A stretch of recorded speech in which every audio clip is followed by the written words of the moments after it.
Hey all, it's Bill with PhoneScholar.com. Hope you all had a great weekend. Today is Monday, November 22nd, 2010. And here's a brief summary of what's on the website today. But to check out the entire articles, please go to www.PhoneScholar.com. Send me any questions at blogquestions@PhoneScholar.com, or feel free to put comments on the YouTube account. So sorry, I'm still a bit under the weather, so hang with me. Got a lot of interesting stuff today. Here we go. iOS 4.2 available today. Brings iPad into the multitasking era. And after the problems with it we're trying to release a little over a week ago, they have it today. It's on the Apple website. I do have a link to the website on there. And basically you hook up your device, and of course the 4.2 is good for iPhone, iPad, and iPod. Certain variations of it. Sorry, the iPhone 3GS, the iPhone 4, stuff like that. If you look on the website, it'll tell you what's compatible for it.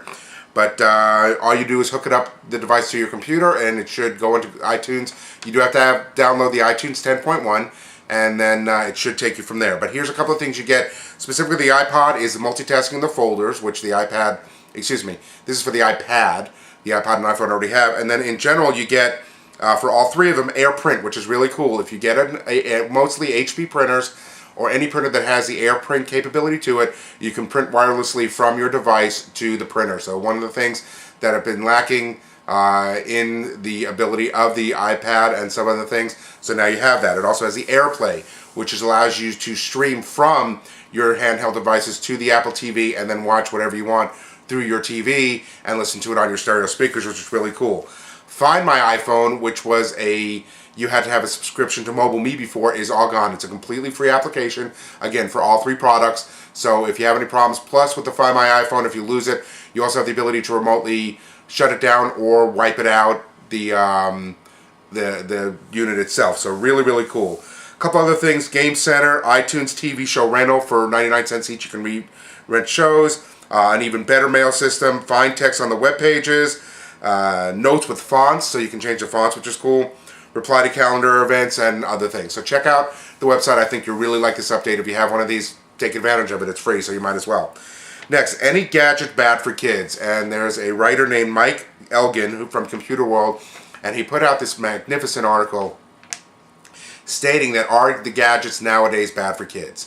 And some say yes, some say no. I will honestly tell you that my son, who is 10 years old, I have not given a permanent cell phone for.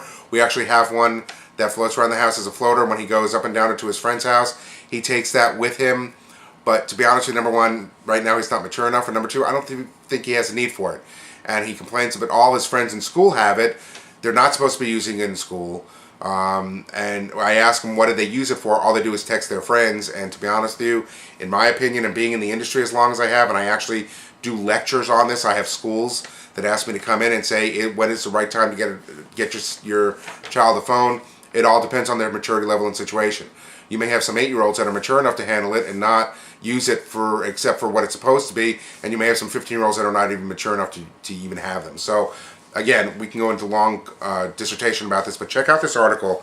It really talks about things like how the gadgets can reduce your reading, nature deficit disorder, trying to get your kids out on a beautiful day to run around, which is really cool, distraction, and things like we have a real hard time now because we've built this in, even shutting off the TV during dinner time and talking. But there's an argument. No, I want to watch this, I want to watch that.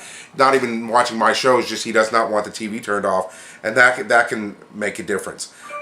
Disrupted sleep, which I think is a really important one.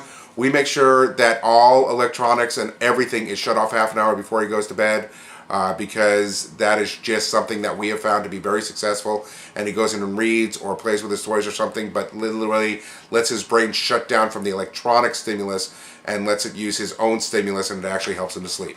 So check out the article if you have kids. I think it's an excellent written article, and you can decide for yourself whether it's true or not. Next, MetroPCS launches its first no-contract Android smartphone with the LG Optimus M. And it is a terrific phone now. It's already been on T-Mobile and Sprint. It's been out for a while, so it's the same phone that's going on there. MetroPCS has it for $229.99 after rebates. That does require a $50 contract, but it is a $50 monthly payment plan, but it is no contract, and it's $50 for everything. Now, just to give you an example, between the no-contract carriers and the contract, T-Mobile and Sprint sell this phone for about 30 to 50 bucks, okay, with contract. MetroPCS sells it for $229 without contract. So there gives you an idea of what's going on. The contract helps subsidize the phone, cost of the phone, and it gets it to you less. So if you don't mind paying upfront more for a phone, you can go with a no contract plan. And just to let you know, Android 2.2, 3.2-inch touchscreen, 3 megapixel camera, pretty good phone. Under categories, under Sprint, Sprint Nextel lays out an incentive plan for rival customers, and basically they are offering 50 bucks to anybody that wants to port over from another carrier. They give you an extra 50 bucks on top of all the other incentives. So if you're looking to save some money, not a bad idea. Next, under Apple and iPad, Apple's seen prepping thinner iPad for 2011, and here starts the rumor mill. Supposedly the new Apple 2.0, whatever they're going to call it, Apple Pro, is going to be available sometime in April, is the speculation. It will be supposedly a world Apple, meaning it'll have CDM and GSM components in it. Of course, it'll have the cameras. Of course, it'll be faster. More to come on this, but here starts the rumor mills. You got it here. Well, not first, but you got it here. And next under Verizon and 4G, Verizon ad hints at December LTE launch. And yesterday they put out an ad. I put the ad on the website so you can see it. It's actually a pretty cool ad. They do a very, very good job with it. But remember, 4G, we've already talked about this. The LTE is considered 4G, but it's not true. What it means is it's going to be faster download speeds, plain and simple. The voice is still going to be over 3G, so that's not going to change that much. But and remember, the devices that are going to come out are going to be like Wi-Fi spots and hotspots first. You're not going to see phones for this until into next year. So take it for what it's worth, but check out the article if you want more information. That's all I got for you today. Have a great day. Sorry for the length. I will talk to you tomorrow.